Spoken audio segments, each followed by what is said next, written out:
Alhamdulillahilladzi ala an'amana bi ni'matil imani wal islam.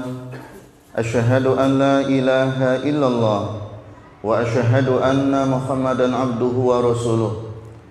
Allahumma shalli ala sayyidina Muhammad wa ala alihi wa ashabihi ajma'in, amma ba'd. Alhamdulillah, kita bersyukur kehadirat Allah Subhanahu wa taala atas segala rahmat dan limpahan karunia yang Allah berikan kepada kita. Mudah-mudahan dengan kita mensyukuri segala nikmat dari Allah, maka nikmat-nikmat yang lain semakin Allah tambahkan untuk kita semua. Amin ya rabbal alamin.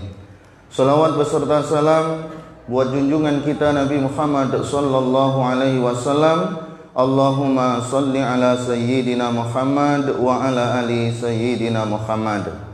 Bapak Ibu jemaah sholat zuhur yang mulia, pada kesempatan siang ini kita akan membicarakan tentang persaudaraan.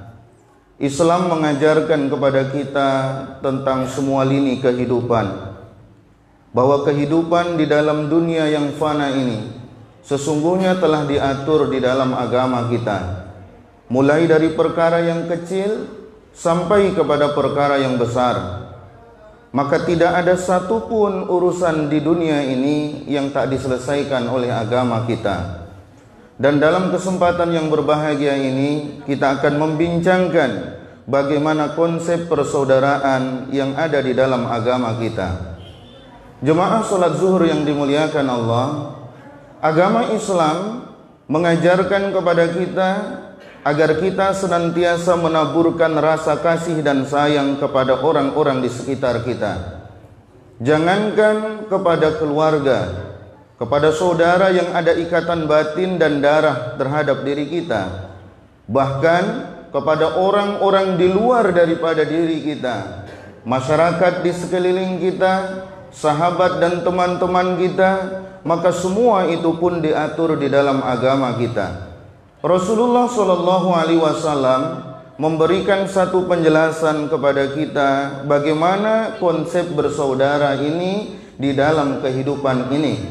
Rasulullah Shallallahu Alaihi Wasallam menyebutkan, la yu'minu ahadukum hatta yuhibba li akhihi ma yuhibbu li nafsih.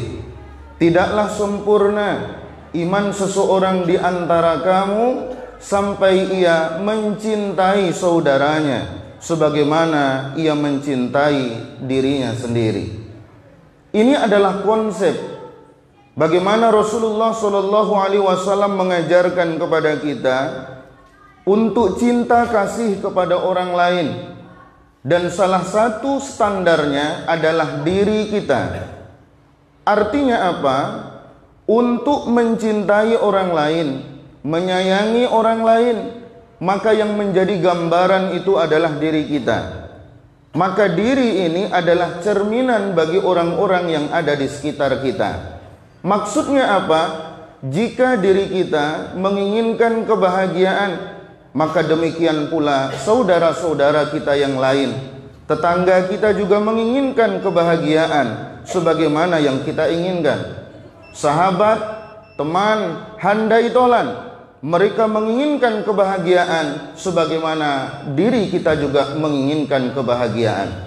Oleh sebab itu, jika diri kita ingin bahagia, tetangga, sahabat, teman sepekerjaan dan sebagainya juga menginginkan kebahagiaan, maka tentu kita tidak boleh mencela orang lain, menghina saudara kita, karena dengan kita melakukan cela, penghinaan dan semacamnya, itu menodai kebahagiaan saudara kita. Maka sebaliknya, ketika diri kita tak ingin dihina, kita tak mau dicaci maki, kita tak mau mendapatkan sesuatu yang buruk, maka demikian pula saudara-saudara yang ada di sekitar kita. Tetangga kita tak mau dihina, teman-teman kita tak mau dicaci maki, teman sepekerjaan kita pun juga tidak mau dilakukan hal-hal yang buruk, maka demikian pula dengan diri kita. Oleh sebab itu, ajaran ini adalah ajaran yang begitu mesra. Maka ketika kita ingin melakukan sesuatu perbuatan yang buruk, maka hendaknya bercerminlah terhadap diri kita.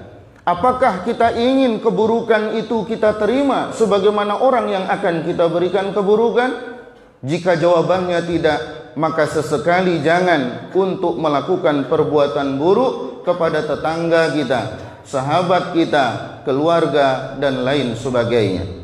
Jemaah salat zuhur yang dimuliakan Allah Subhanahu wa taala, konsep ini begitu indah. Karena dalam hadis ini Rasulullah Shallallahu alaihi wasallam menyebutkan kata yakni saudara. La yu'minu ahadukum hatta yuhibba li akhihi ma yuhibbu li nafsihi. Kata yang dipilih oleh Rasulullah dalam hadis ini adalah kata akh. Dalam bahasa Arab, akh itu bahasa kita, maknanya saudara. Apakah semua yang ada di sekitar kita itu saudara kita secara tali persaudaraan menurut urutan nasab ataupun darah? Tidak. Apakah semua tetangga kita itu adalah saudara yang satu nasab dengan kita? Jawabannya juga tidak.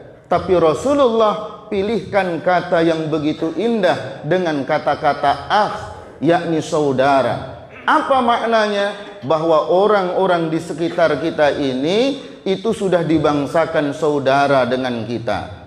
Kalaulah dia tidak sedarah dengan kita, maka persaudaraan yang ada di sekitar kita bisa dilihat dari segi akidah. Jika mereka adalah orang-orang yang bertauhid, mereka adalah orang-orang yang seiman dengan kita, maka ini masuk dalam kategori saudara, tapi saudara dalam satu akidah. Jemaah yang dimuliakan Allah Subhanahu wa taala, maka keinginan kita untuk bahagia silahkan saja. Dan ini adalah lumrah dan keinginan semua kita. Tapi bukan berarti bahwa ketika kita ingin bahagia, lalu kemudian membuat orang lain menjadi merana dan menderita. Maka dalam bahasa yang sederhana, yang mungkin perlu kita ingat dan kemudian kita tampilkan dalam kehidupan kita, untuk meraih bahagia itu, silahkan hidupkan pelita kita, tapi tanpa harus memadamkan pelita orang lain. Apa artinya? Kita menyalakan pelita kita supaya terang diri kita, supaya kita mendapatkan kebahagiaan, kita merasa senang. Karena dengan pelita itu kita mendapatkan cahaya. Karena cahaya itu adalah sesuatu yang membuat kita senang. Kita tahu arah, kita tahu tempat, kita tahu letak. Maka ini adalah gambaran orang-orang yang ingin mendapatkan kebahagiaan. Tapi perlu diingat, ketika kita menyalakan pelita kita, maka jangan sampai, jangan sesekali kita memadamkan pelita orang lain. Apa artinya? Silahkan kita bahagia, tapi jangan kebahagiaan itu di atas penderitaan orang lain. Silahkan kita bahagia, tapi jangan singkirkan saudara-saudara kita. Silahkan kita bahagia, tapi tanpa harus membuat tetangga kita, saudara kita, orang-orang di sekeliling kita menderita karena kita ingin mendapatkan kebahagiaan. Maknanya bahwa kita ingin bahagia, orang-orang di sekitar kita pun ingin bahagia. Kalau demikian, silahkan kita bahagia, tetangga bahagia, teman bahagia, dan bahagia secara bersama-sama. Akhir kata, dalam kajian yang singkat pada siang ini, marilah bersama-sama kita berupaya untuk mengamalkan apa yang diajarkan agama kepada kita. Dengan kita mengamalkannya, insya Allah kebahagiaan akan dapat kita raih fid dunya wal akhirah. Terima kasih atas perhatian. Mohon maaf atas segala kekurangan. Billahi taufik wal hidayah. Assalamualaikum warahmatullahi wabarakatuh.